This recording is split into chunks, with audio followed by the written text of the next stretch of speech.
Hi, in this video we're going to talk about a phenomenon known as chemical activity.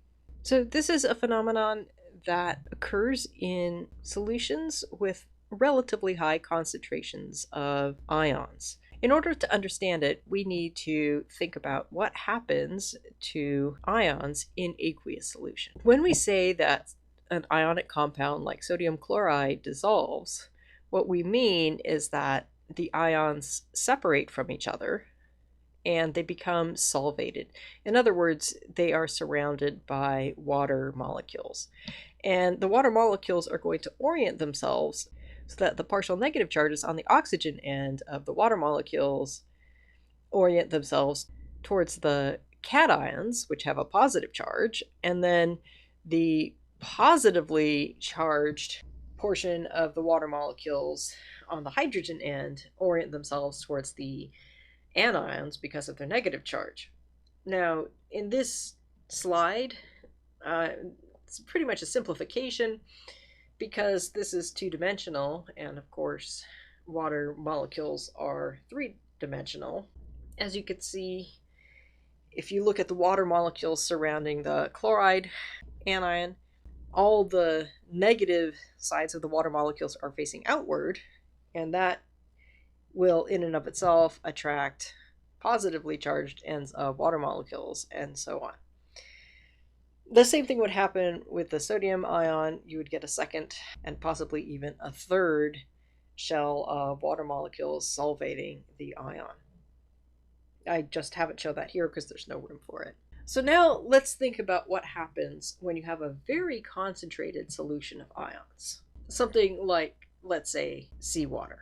So if you have a whole bunch of different ions, but only a limited amount of water, sure, you might be able to solvate some of the ions, but two things might happen. First, there may not be enough water molecules to completely solvate all of the ions. And because of this, the ions are naturally going to be a lot closer together, and that means that they will start interacting. In a dilute salt solution, when you have 2 or 3 shells of water molecules solvating each ion, the ions end up far apart, and they are far enough apart that they can't interact. But in a concentrated solution like this one, where there's not enough water molecules for the ions to be completely solvated, then the ions are free to interact more.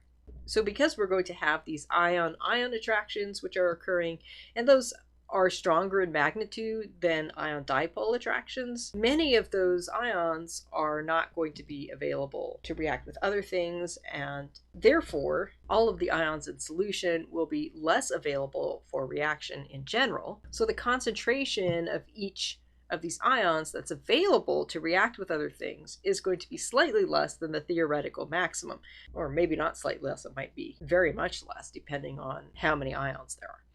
Anyway, the concentration that's available is what we call activity. So when we have a moderately high concentration of ions in solution, we're going to use activity in place of concentration anywhere you'd use the concentration in calculations. So some of the places you might think about that are things like equilibrium constants, kinetics, things like that. So how do we calculate chemical activity? There are a number of different formulas out there, and really what it comes down to is how concentrated are the ions in your solution. So as those concentrations get higher and higher, you start having more and more ion interactions, and calculations become more and more complicated. So in this video, we're going to learn to use the simplest of the chemical activity calculations. The more complicated ones tend to be done by software, and you can use these simple calculations for estimating what the activity will be, even in more concentrated salt solutions. So here's how you're going to do it.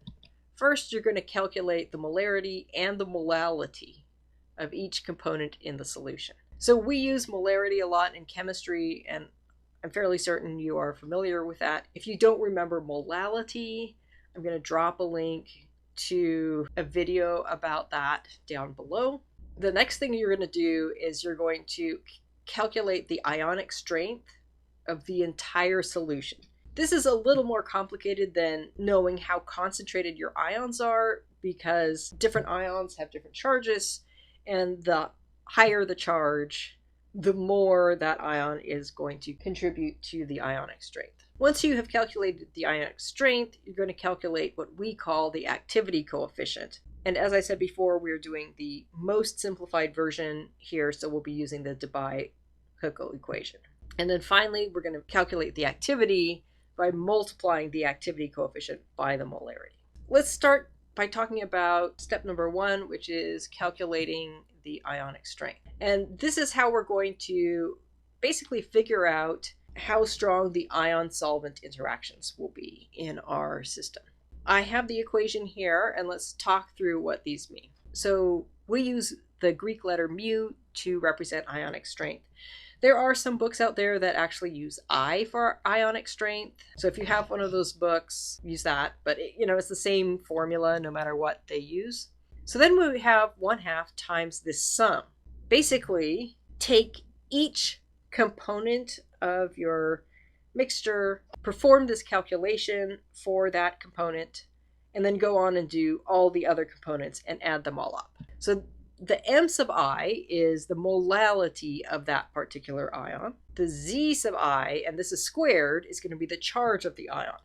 Squaring the charge means that a -1 and a +1 ion will have the same effect on your solution. A -2 and a +2 ion will also have the same effect on your solution. And remember, you're doing this for every ion. You're going to add them up. So let's go ahead and let's do a couple of examples. So in our first problem, we're dissolving 0.089 moles of sodium chloride in 1 kilogram of water, which at room temperature is 1 liter, but you'll notice that this only yields 995 milliliters of solution. So one thing you should know is when you dissolve a lot of ionic compounds in water, your volume tends to shrink a little bit. And that's because the ions are actually pulling the water molecules close together. And that's why we need to use both molarity and molality. So once our sodium chloride dissolves, we'll have 0.089 moles of sodium ions and 0.089 moles of chloride ions. So molality is defined as moles of solute divided by kilograms of solvent. So here we have 0.089 divided by 1 kilogram, which is 0.089 molal. That's what the small m means, molality. And we also need to calculate the molarity. We'll be using that later. So here we have 0.089 moles of sodium divided by 0.995 liters, but that still ends up rounding to 0.089 molar sodium.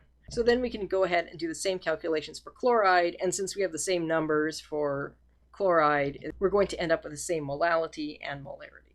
So that was a pretty straightforward one. So let's take those numbers now and let's determine the ionic strength of the solution. We just calculated we have 0.89 molal sodium and chloride. So our ionic strength is going to be 1/2 times the sum of, okay, now we're going to go through ion by ion. For sodium, we have 0.089 molal times our charge squared, so that's +1 squared. And then for chloride, we have same molality times -1 squared. And it turns out our ionic strength is just 0.089.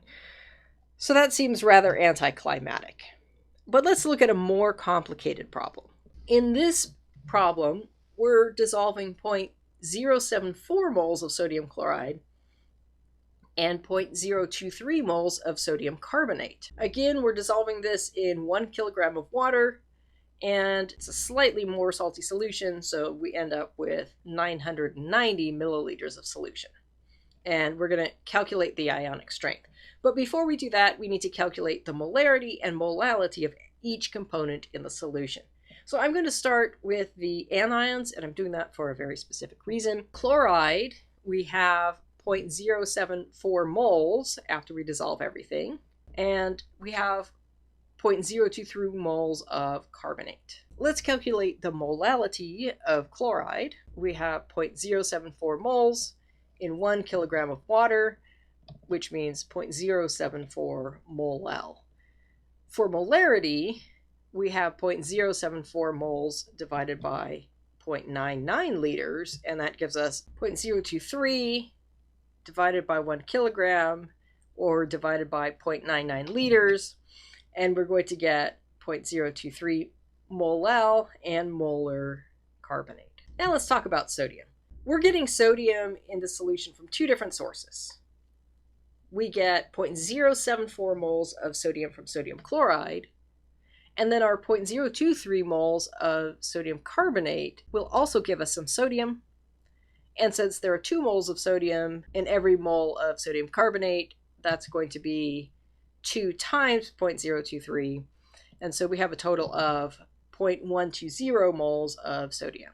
And so now we can divide that by our mass of solvent and our volume of solution to get our molality and our molarity. And so we have 0.120 and 0.121. Now again, let's take our molalities and let's calculate the ionic strength. Our ionic strength is going to be 1/2 times the sum of, okay, let's go through our ions one by one. We have our chloride, that's going to be 0.074 mol L times -1 squared, plus our carbonate, so we have 0.023 times -2 squared, and then we have sodium, which is 0.120 times 1 squared, and so our ionic strength is going to be 0.143. So here you can really see how the composition can change things. In our sodium chloride example, the ionic strength was basically exactly the same as the molality. Here, the ionic strength is a lot larger than the molality of what was put in. And that's because of, number one, the number of ions. So we have more ions here, not just because of the higher concentrations, but because we had 2 moles of sodium for every mole of sodium carbonate, and also due to the higher charge on the carbonate anion. So remember that step 3 is to use the ionic strength to determine the activity coefficient for each component. So we use gamma here to represent the activity coefficient. And if you look at this equation, the Debye-Huckel equation, what you'll notice is we're not actually calculating gamma, we're calculating the log of gamma. So let's look at what we put into this calculation. Well, we've got the charge on the ion, that should look familiar. We have the size of the ion in picometers, and then we have the ionic strength, and it's always the square root of the ionic strength. So if you calculate all that, don't ever forget that this is the log of gamma. I know I already said that before, but so many people forget, and they give an answer that is the log of gamma, and they're like, hey, Robin, is there a reason my answer is negative? And I say, yes, it's because you had the log of gamma. So here are some of the ionic radii that you're going to be using, and I'm going to summarize some of these as we go through and calculate activity coefficients. We're going back to the problems we talked about when we calculated ionic strength, and so we're going to first start off with our 0.089 molar sodium chloride solution. So one thing you need to remember is each ionic component in your solution is going to have an activity coefficient. And so we need to calculate for both sodium and for chloride. For sodium, the log of gamma is going to be negative 0.51 times the charge squared, so that's +1. And then we throw in the square root of our ionic strength divided by 1 plus, okay, and then remember the alpha is our ionic radius, which we find over here is 450. Okay, so we can calculate that. The log of gamma is going to be negative 0.1046. Gamma then will be 10 to the negative 0.1046, which is 0.784. What does this number mean? It means that whatever concentration you have of sodium, only 78.4% of it is available to react. Let's calculate the same thing for chloride. And again, we're using the same formula, but a couple things are going to change. The ionic strength is going to be the same. What's different we're going to have a -1 charge instead of a +1, but we're squaring it, so it'll still be 1. And we're going to have a different ionic radius. So if you look over here, you see that chloride has an ionic radius of 300 picometers. So let's plug those numbers in, run it through the calculator. We get that the log of gamma is going to equal -0.1176. Therefore, our activity coefficient is going to be 0.763. So what you can see from this is that even though we put in the same amount of sodium and chloride, there's going to be more sodium available to react than chloride. Okay, let's go back to our second problem, the sodium chloride and sodium carbonate problem. And we had calculated an ionic strength of 0.143. So let's go ahead and let's calculate our activity coefficients. Starting with sodium, we just calculated an activity coefficient for sodium in the previous problem. What is going to be different about this? What is different about this that is going to give us a different answer than the previous problem? The answer is the ionic strength of the solution. Our charge is going to be the same. Our ionic radius is going to be the same. But the ionic strength is going to be different. And so here, the log of gamma is going to be -0.1238, and that makes gamma 0.752. So that is slightly smaller than our previous problem. Chloride, again, we calculated chloride in the previous problem. The charge is not going to change, the ionic radius is not going to change, but the ionic strength will. So we plug that in, we get a gamma value of -0.1406, and our gamma then equals 0.723. Again, slightly smaller than our previous problem. Now let's look at carbonate. What's different about carbonate? First of all, its charge is going to be -2. And then we can find the ionic radius over here.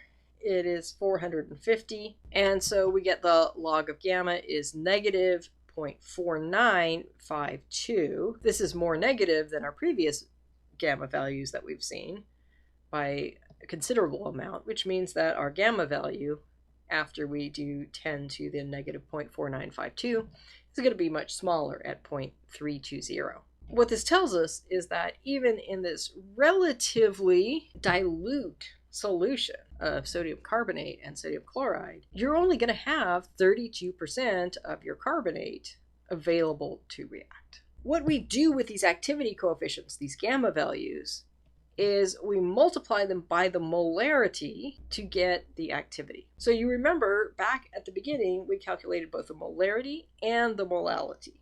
And we've already used the molality to calculate the ionic strength, but we haven't used the molarity yet. This is where it comes in. So let's go ahead and calculate the activity for sodium. You'll notice that I've taken the molarity we calculated at the beginning and the activity coefficients that we calculated just now, and now we're going to put those together. So again, the activity of anything is going to be the activity coefficient times the molarity. And so the activity of sodium will be the activity coefficient of sodium times the sodium concentration. And so the activity of sodium will be 0.784 times 0.089, which is our molarity. And so that tells us that we have 0.070 molar that is available to react. For chloride, we can calculate the activity by multiplying our activity coefficient of 0.763 times our molarity, and that gives us 0.068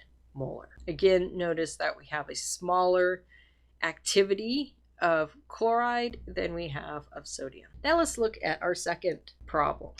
Here we had 3 different ions, sodium, chloride, and carbonate. In this case, we had a fairly high molarity of sodium, but when we multiply it by the activity coefficient of 0.752, it's going to drop, and we get 0.091 molar. Chloride, we had less of, and it's going to get even smaller when we multiply it by our activity coefficient of 0.723. We end up with 0.054 molar. Carbonate, we only had 0.023 molar of, and we have a very small activity coefficient, and so we end up with an activity of 0.0074 molar of carbonate.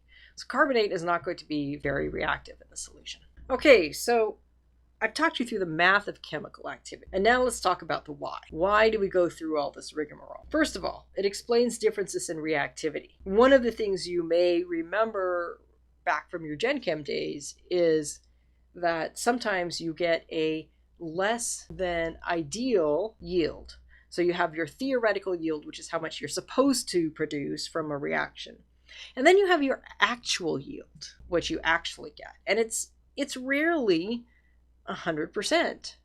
So this is one of the reasons if you're trying to precipitate out an insoluble ionic compound, you might get less because not all of those things are available to react. The other thing that's really important from an analytical chemistry point of view is what we call matrix effects. So let's say that you're trying to measure something by reacting it with a colorimetric agent, but only 80% of your analyte is available to react.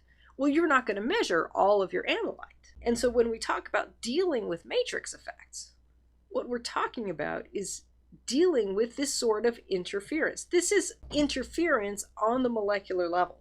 It's things that make your analyte less likely to interact with whatever it is that you are using to measure it. So we study chemical activity, we calculate chemical activity, so we can know what to expect in terms of interferences. I hope this was helpful, and I look forward to seeing you again soon.